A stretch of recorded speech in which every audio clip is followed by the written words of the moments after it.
Hey guys, let's take a look at the Tragedy of Romeo and Juliet reading journal for Acts 3 through 5. I've had a few students have questions about this, so I thought I would just make a video to help explain. So here it's asking you to identify scenes that are explicit and implicit. Remember that explicit means that it's explicitly stated. It's very clear and it's obvious the message that the author is trying to convey through either the words of the characters or through the scene or whatever it is. And then implicit means that the author has kind of left you to make up your own mind and make a decision about something to imply what the author was trying to tell you in through either the characters or the scene or whatever. So, a very clear, explicit scene is when Juliet is on her balcony and she says, "O Romeo, Romeo, wherefore art thou, Romeo? Deny thy father and refuse thy name. Or, if thou wilt not, be but sworn, my love, and I'll no longer be a Capulet." I really like this No Fear Shakespeare because it's got the modern day text, or translation, I guess you could say, right next to it. So it says, not knowing that Romeo can hear her, "Oh, Romeo, Romeo, why do you have to be Romeo? Forget about your father and change your name. Or else, if you won't change your name, just swear you love me and I'll stop being a Capulet." So it's very clear that Juliet loves Romeo, that she does not care that he's a Montague and is her family's arch enemy, right? And it's very clear that she's willing to either have him forsake his family or she give up her name and stop being a Capulet. So it's very explicit. So all you have to do is copy this, right click, copy, go in here. This is Act 2, Scene 2. And then you just paste it by hitting Control V. Or you can right click and hit paste, but Control V pastes. That way you've got all that there, and then you'll notice this little scroll bar appears here where you can scroll and you can see everything you just wrote. If for some reason you could not remember, you're like, boy, I know that balcony scene was an explicit scene, but I don't remember where it's at. I just went to Yahoo. You can go to Google, whatever, and type in Romeo and Juliet balcony scene, and it tells you, like, there are search results that come up that tell you it's in scene 2. And let's see, I found it somewhere else too. Act 2. So then you're like, yeah, Act 2 sounds right. So then you can just go to No Fear Shakespeare and start going through Act 2, and then that way you can figure out where that's at. Okay, so then an implicit scene might be here when the nurse and Lady Capulet are kind of having a conversation about how old Juliet is. Lady Capulet says, "Nurse, leave us alone for a while. We must talk privately here. I just remembered you can listen to our secrets. You know how young my daughter is." And the nurse says, "Yes, I know her age down to the hour." And Lady Capulet says, "She's not even 14.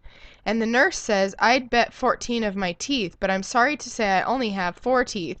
She's not 14. How long is it?" "Until Lammastide," and this is means August 1st. And then Lady Capulet tells her 2 weeks and a few odd days. So there's having this conversation about Juliet's age, and it's very clear that the nurse knows exactly when Juliet's birthday is and how old she is, when Lady Capulet seems to be a little more vague on the subject.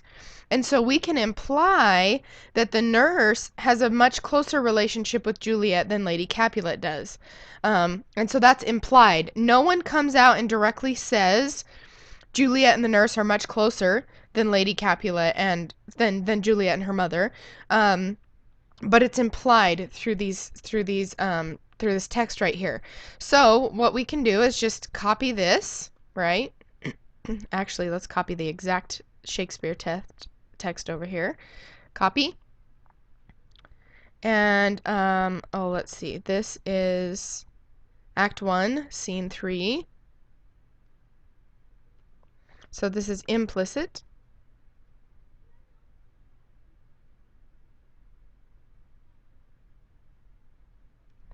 Act 1, Scene 3, and then we just Control V again to paste.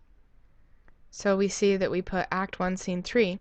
Now we have to explain why the passage is explicit or implicit.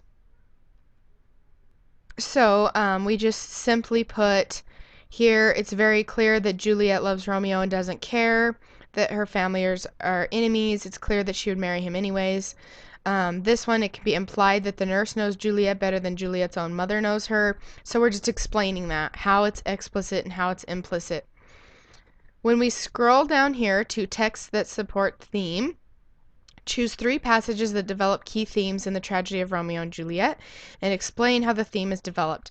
So they give you this thematic concept here, so love, and then you have to decide what the author's trying to say about love.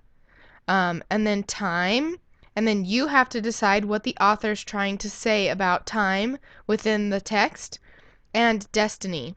Okay? Okay, and so for time as the topic, it seems to me like the author is trying to convey the message that timing is everything, kind of a thing. That's just how I interpret it. And I interpret it that way because in Act 5, Scene 3, Romeo goes into the tomb and Juliet looks like she's dead. Romeo kisses Juliet and takes out the poison. He drinks the poison and then with a kiss he dies. Okay? And then, like, 2 seconds later, Friar Lawrence comes in, and he could have told Romeo, dude, she's just sleeping. She's gonna wake up in just a couple minutes, okay? So Friar Lawrence is there just about 2 minutes after Romeo drinks the poison and dies. So he's just a little too late to tell Romeo and save Romeo's life. So then Friar Lawrence goes running out. And then Juliet wakes up. Okay? Then Juliet wakes up and she sees that Romeo is dead and then stabs herself after Friar Lawrence runs out. And then the watchman and the page come in and Juliet hears them, and so she's quick. She hurries up and stabs herself. And so this whole last scene here really conveys to me how important timing is. So I'm going to write Act 5, Scene 3.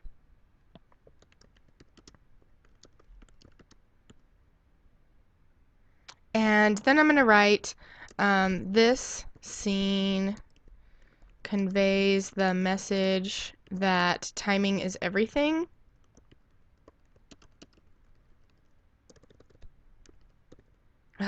Is it everything?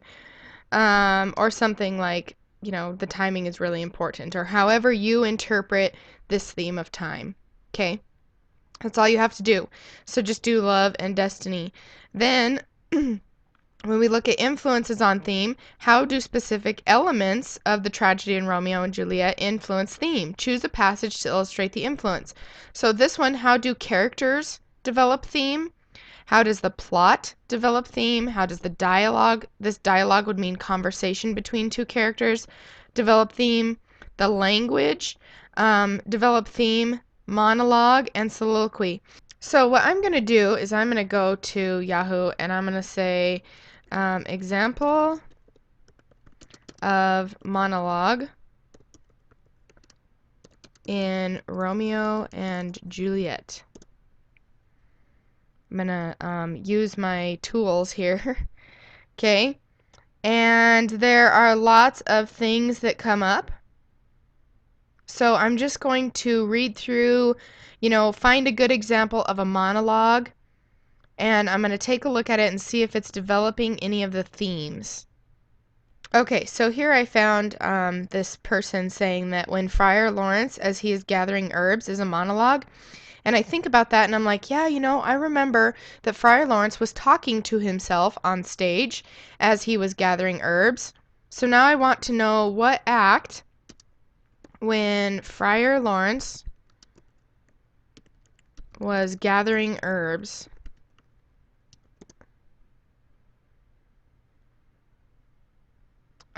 he's gathering herbs and he's talking to himself. Act 2, Scene 3. Okay, So I just go to Act 2, Scene 3, and let's see if that's where it's at. Oh, yep, enter Friar Lawrence with a basket. He's all by himself, and he's out here gathering herbs. He's talking to himself on stage, and that's a monologue. Okay, so when I read through what he's talking about here, he basically says that, the earth is interesting because it provides things that can be evil, like poisons, and it can also provide things that save lives, like medicines and that sort of thing. So there's medicinal flowers, and there's evil things that can be grown from the earth. Okay, so I'm interpreting that a theme that the author is trying to convey here is the theme that good and evil coexist. This idea that good and evil are always present, and can even come from the same source, that good and bad things happen, okay? And so I'm just interpreting that that is a theme within this play. There are lots of different themes, right? So I just need to write here, Act 2, Scene 3. Act 2, Scene 3, when Friar Lawrence is gathering herbs. Okay? So that's all you have to do for that. The tragedy of Romeo and Juliet is, of course, a tragedy. How is tragedy developed? By the following elements, and what passages illustrate its development? Basically, a tragedy is something where the main character usually is a downfall, usually has a downfall. Deals with serious or somber themes. And so what you need to do is decide, how does plot development, language, foreshadowing, metaphor, tone, and mood, how do those contribute to this serious or somber theme and this downfall of the main character? Because it's a tragedy, right? And so tone is primarily conveyed through word choice and figurative language. It's the writer's attitude towards the subject. So what do you think Shakespeare's attitude is towards it? What is he trying to make you feel? And how does that convey to this theme of tragedy? And I would say through most of it, it's either really frustrating because they're missing each other, and like when the messenger didn't get to Romeo on time, and Juliet didn't wake up on time, and Friar Lawrence didn't get to Romeo in time, and so it's really frustrating, and it makes me feel angry and upset. And so that tone definitely contributes to the themes of tragedy, and to the whole idea that it is a tragedy. And all I could say here was, like when Friar Lawrence missed Romeo, the act and the scene that was, and then how that made me feel. Okay, and so you're doing the same thing, as just how does the language, foreshadowing, contribute to that tragedy element within the play. As far as tone, the tone is romantic, intense, and often violent. Choose a passage to illustrate how tone is developed by the setting, figurative language, and specific words with connotative meaning. Include the figurative language device or word with connotative meaning in the chart below.